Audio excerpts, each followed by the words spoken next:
In the southern province of Småland, Sweden, it is the height of summer. Lisa, dressed in a floral dress, runs along the country path. Under the bright sunshine, every strand of her hair sparkles with a golden sheen, and her face radiates an unmistakable joy because today is her grandfather's birthday, and she is eager to meet up with her friends to celebrate with him. Lisa is 8 years old and lives in a village called Noisy Village. She has 2 older brothers named Boss and Lasse. This often leaves Lisa feeling a bit regretful. She often thinks how nice it would be to have a sister or a younger sibling. Boss and Lasse always like to argue and wrestle, often getting into scuffles, making it rare for the house to be peaceful. Fortunately, in the yard adjacent to Lisa's house to the north, live 2 girls of similar age named Britta and Anna, who are just right for playing together. In the yard to the south lives an 8-year-old boy named All. Lisa, Boss, Lasse, Britta, Anna, All, and All's younger sister make up the entire child population of Noisy Village.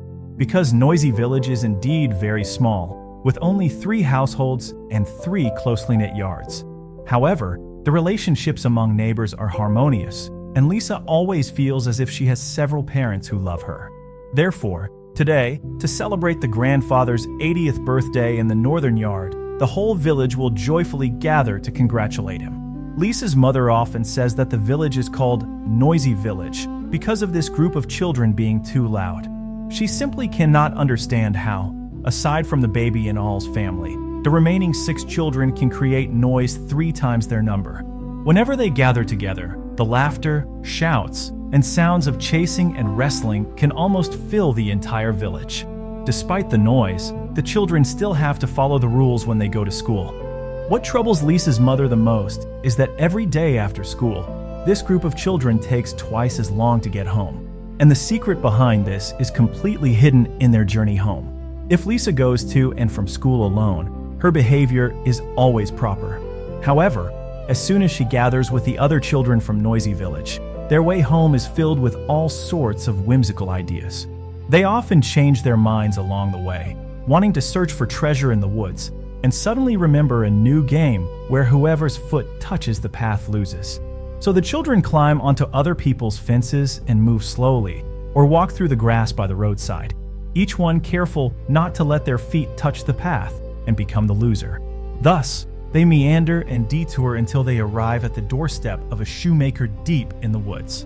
The shoemaker's temperament was anything but amiable, much like the dog guarding his home, which showed displeasure at the sight of people and barked loudly to drive them away. However, the older brother Boss felt no fear towards the incessantly barking dog. Instead, he found it somewhat pitiable.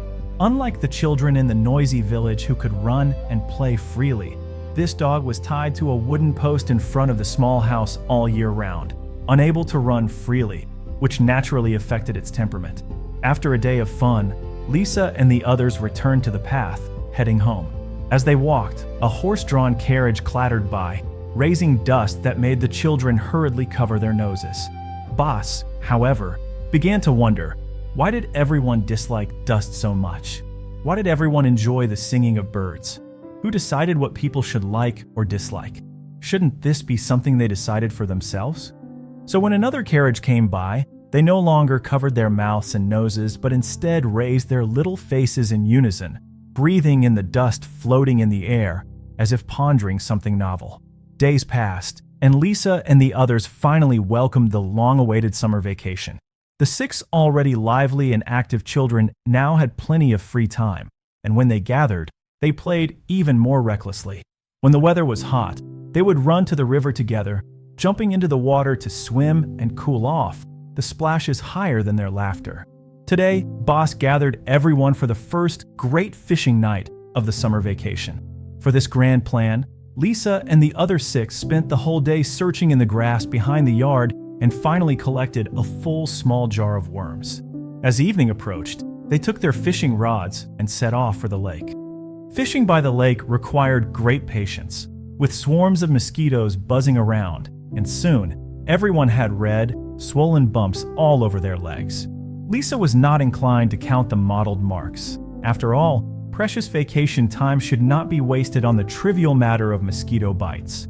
At this moment, The afterglow of the setting sun dyed the lake a reddish orange, and a gentle breeze rippled the surface. The village was quiet, occasionally interrupted by the children's hushed exclamations of "We caught a fish." A day in the noisy village quietly came to an end amidst the sunset glow and the children's cheers. That morning, Boss and all climbed into the attic to play a game of delivering letters. Meanwhile, Lisa, along with Britta, Anna, and other girls, took turns reading the newspaper aloud for their grandfather in the north yard. The newspaper reported the death of an elderly woman and an accident involving an elder. Despite their young age, they did not shy away from the realities of life and death in the adult world, reading with great seriousness. The rural chores were numerous, and even 9-year-old children needed to help share the labor at home. Just like today, the 6 of them drove the horse-drawn carriage to the mill to ask John for help grinding rye. Parents are not worried at all about the dangers of driving. The lead mare is very smart, knows the way, and understands the right pace, able to safely take the children to their destination.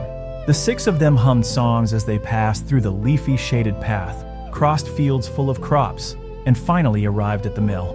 For the 9-year-olds, the mill was like a magical world, with giant gears roaring and turning that they had never seen at home, along with various peculiar levers and conveyor belts, making Lisa stare in fascination.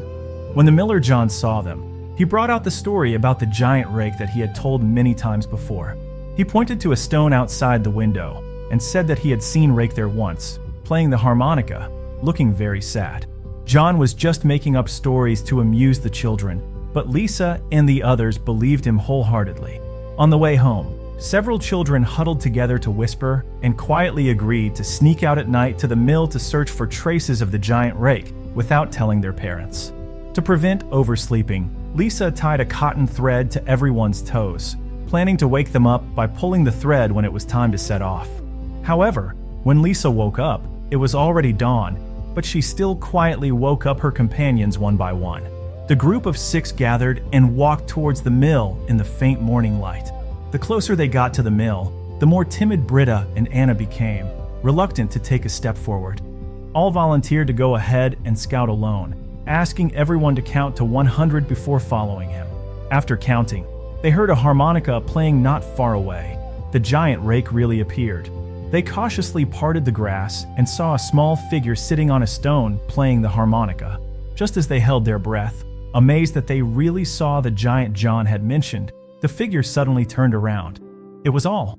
Instead of the long-awaited giant rake, they were instead teased by all, and Lisa and the others were both angry and amused, chasing all across the grass. On the misty field, their crisp laughter filled the air. Today, all went to the shoemaker's house to repair his mother's boots. Before leaving, he didn't forget to take the shoes that the maid Agda had just mended. The grass behind the shoemaker's house was always flooded with water in early summer, making it much more interesting for the children than ordinary grass. After a moment of thought, all came up with an idea. He led everyone across the water, imagining the dry patch in the center as Eugene Island, and played the role of a shipwrecked captain. At the beginning of their island adventure, all casually tossed Agda's shoes aside and then shouted for help at the top of his lungs. The other companions followed suit, creating a loud uproar that almost threatened to lift the roof off. The shoemaker, already irritable, was disturbed by the noise and rushed out, ordering them to be quiet and leave quickly. 6 children shrank their necks in fear and quickly ran away through the water. But not far from there, all suddenly remembered that Agda's shoes were still left on the island, so the group secretly turned back. This time, all changed his approach again. He pointed at the dry patch of land and declared that it was no longer the island in the lake, but a pirate ship loaded with priceless treasures, and the treasure was Agda's shoes, which they had to rush up and snatch back from the pirates. The children immediately became excited, running and shouting, making even more noise than before. The shoemaker was so angry that he puffed out his cheeks and glared, rushing out again to wave his fists in an attempt to drive them away. The children were scared and ran off, leaving the shoes forgotten in their place.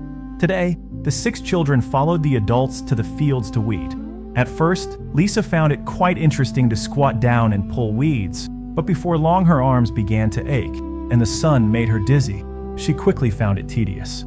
To pass the boring time, Lasse suddenly had a bright idea and suggested holding a competition. Whoever curses the most before finishing weeding this patch wins. But to Lisa, this approach seemed quite disgraceful. The other girls echoed her sentiments, complaining about the heat and how hard it was to pull the weeds, and no one wanted to pay attention to Lasse's suggestion. Fortunately, not long after, a sudden rainstorm arrived, and the children were instantly soaked, yet their faces were filled with undeniable joy. They finally got to escape the hard work of weeding. The 6 of them rushed into the warehouse, cheering at the heavy rain outside. At that moment, a faint meow came from the corner, attracting everyone's attention. It turned out that the mother cat had just given birth to kittens, 3 fluffy little ones curled up in a haystack, soft as 3 little pom-poms. Lisa and her companions immediately approached, gently cradling the kittens in their palms. The warm touch dispelled the fatigue and heat from weeding, and everyone felt a sense of relief. After the rain stopped, Al took his sister into the shoemaker's house. He couldn't delay any longer in bringing back Agda's shoes. After getting Agda's shoes, Al asked his mother about the repair status of the boots, but the shoemaker always said they weren't ready yet. After all, he was the only shoemaker within 10 miles, and his home was piled high with shoes waiting to be repaired. However, the shoemaker was addicted to alcohol and often got drunk, which delayed his work. Therefore, since then, Al had to frequently go to the shoemaker's house to urge him to speed up the process. Every time he went, he would always have some food in his pocket, specifically for the guard dog named Sweep. At first, Sweep would bare its teeth and growl at the siblings, but over time, it gradually mellowed, even wagging its tail when it saw Al and his sister. Today the weather was fine, and the warm sunlight spilled onto the country road, creating a cozy atmosphere. Lisa's mother asked her to go to the store in the neighboring village to buy some daily necessities on her behalf. Since there were quite a few items to purchase, her mother suggested that she write down the list to avoid forgetting anything, but Lisa confidently stated that she would never forget. Coincidentally, Anna next door also needed to help her mother with shopping, so the two decided to go together. When Lisa and Anna passed by Al's house, Al's mother leaned out of the window and asked them to help buy a few items along the way. Although the two immediately agreed, as they walked, they became increasingly anxious, fearing they might overlook any item on the list. They decided to make up a nonsensical song, turning the items their 3 mothers needed into lyrics, singing as they walked to avoid forgetting anything. After finishing their shopping, they set off on their way back.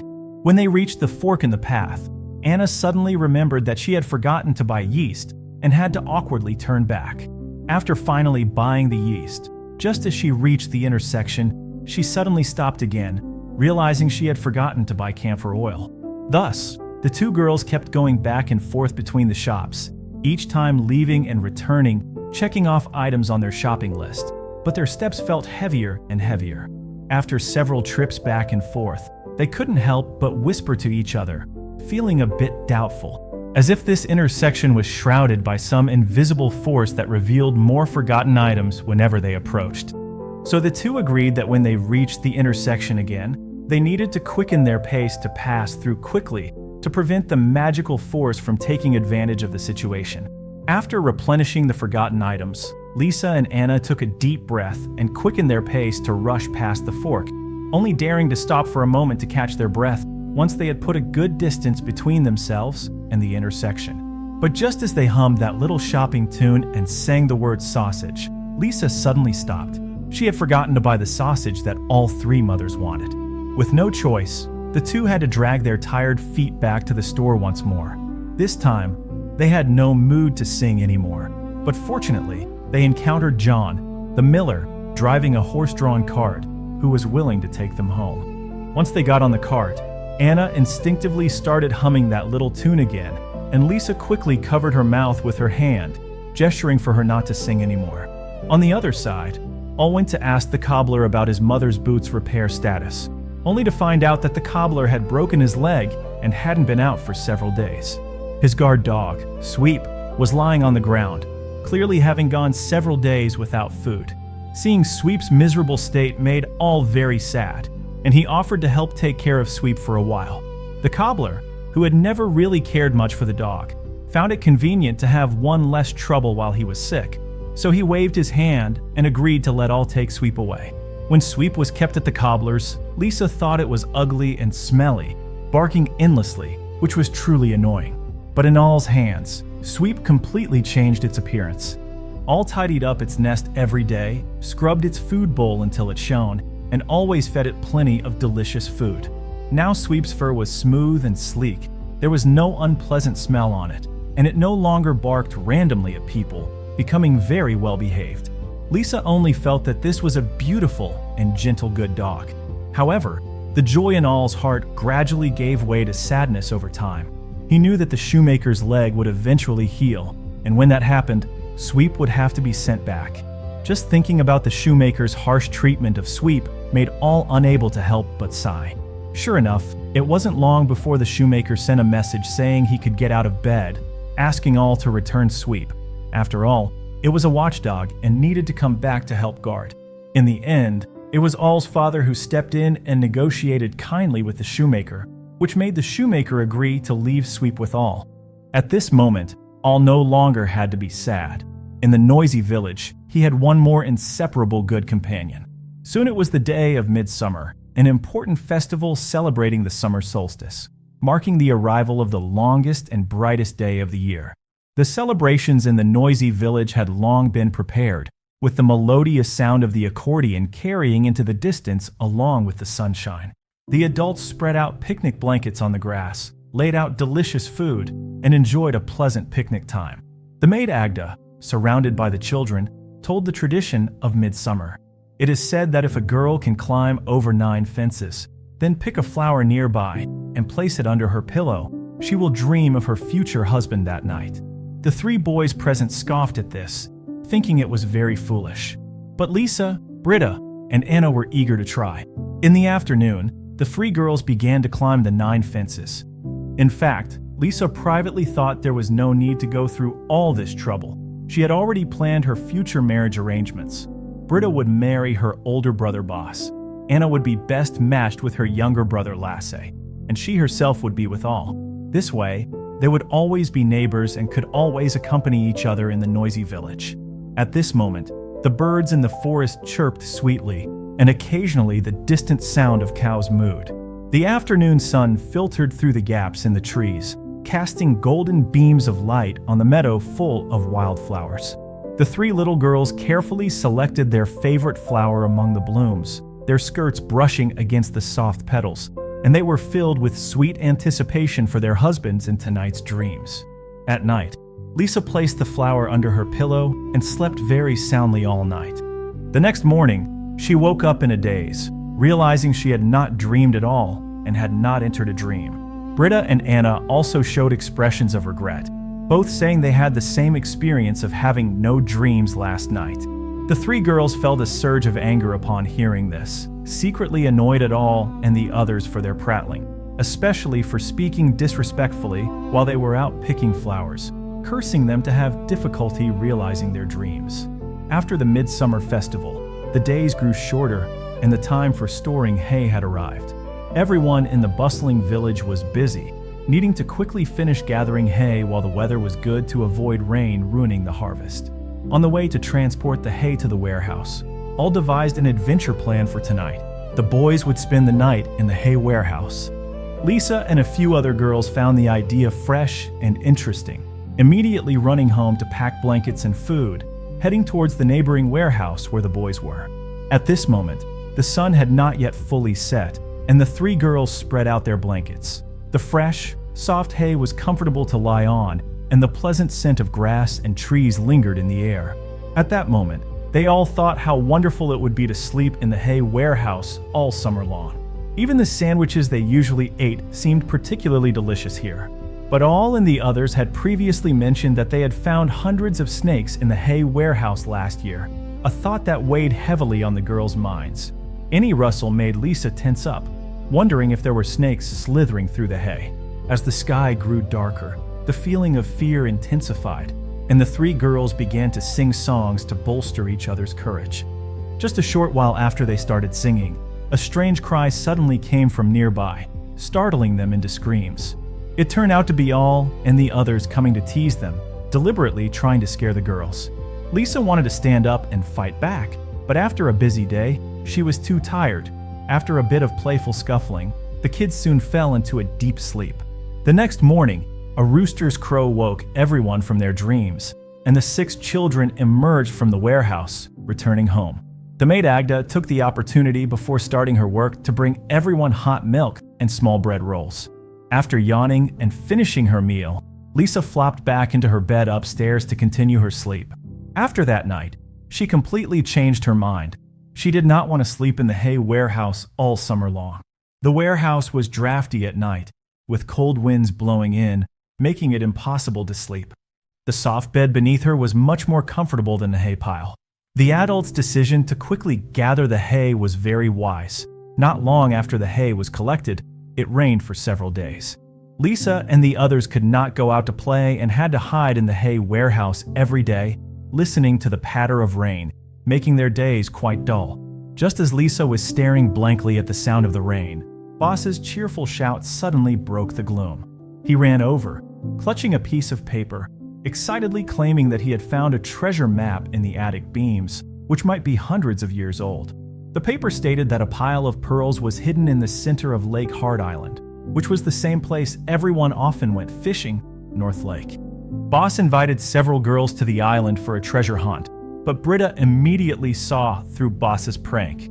After all, on rainy days during their leisure time, Boss was accustomed to coming up with various ideas to tease others. So the 3 girls decided to play along, appearing calm on the surface while secretly observing Boss's true intentions. Upon arriving at the island, Boss suddenly said he wanted to go swimming with 2 brothers and asked Lisa and the others to go find the jar first. He specifically instructed that once they found the jar, they must bring it to him to open together. But the paper did not specify that the pearls were in the jar.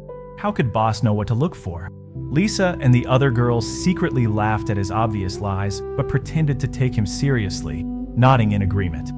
Lisa and her group easily found the jar. They carefully opened the lid, only to discover that there were no pearls inside, just a note that read, "Fool, you actually believed in this childish treasure hunt." With a slight shift in her gaze, Lisa had already devised a countermeasure in her mind. She remembered that Uncle Neil would bring his sheep to the island to graze every spring, so there must be plenty of sheep droppings on the island. The 3 girls immediately split up to collect a lot of sheep droppings and put them in the jar.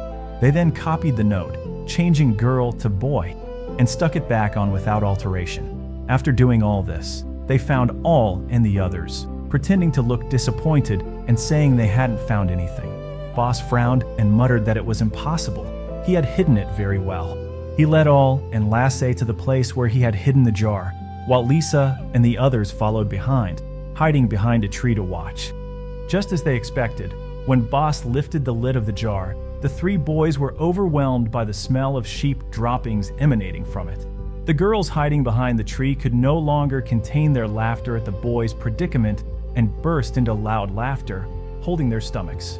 Their hearty laughter echoed on the island for a long time, as if to freeze this joyful moment forever. A few days after returning from the island, it was time for the annual lobster catching day in the bustling village. In the rich lake deep in the forest, there were plenty of fat lobsters, and every summer, the 3 fathers would take their children to this lobster rendezvous. As soon as the 6 children arrived deep in the forest, they began collecting branches from cedar trees to build a temporary shelter where they could sleep for the night, as the rich lake was far from the bustling village, and the road there was quite difficult. The 3 fathers rode to a specific location to set up the lobster traps. Once all the traps were properly placed, all that was left was to wait. The campfire flickered with warm light, and the sound of a harmonica floated away with the evening breeze.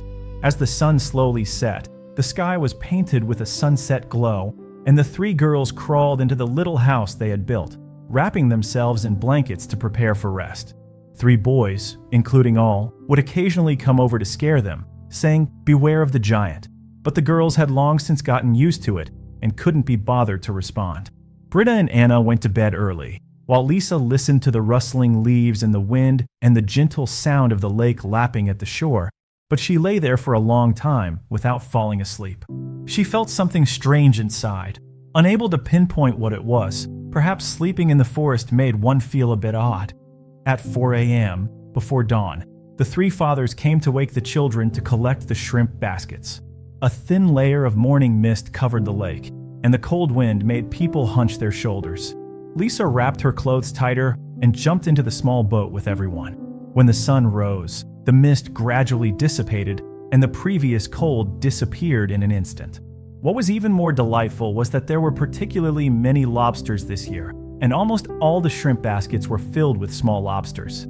Looking at the clawing lobsters in her hands, Lisa couldn't help but sigh.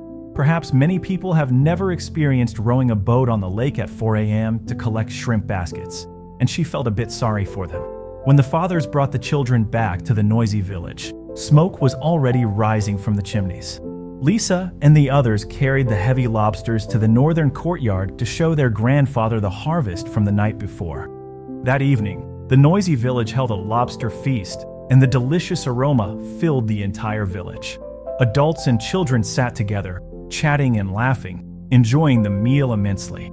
The day after the lobster feast was the day the children returned to school. The long and joyful summer vacation had passed, and thinking about returning to school to meet friends they hadn't seen in a long time, the 6 children were filled with anticipation. The next morning, they strapped on their bulging backpacks and, stepping into the morning sun, bounced and skipped their way to school. The sunlight shone on the country road, illuminating a group of cheerful figures, and another lively day in the noisy village began with great excitement.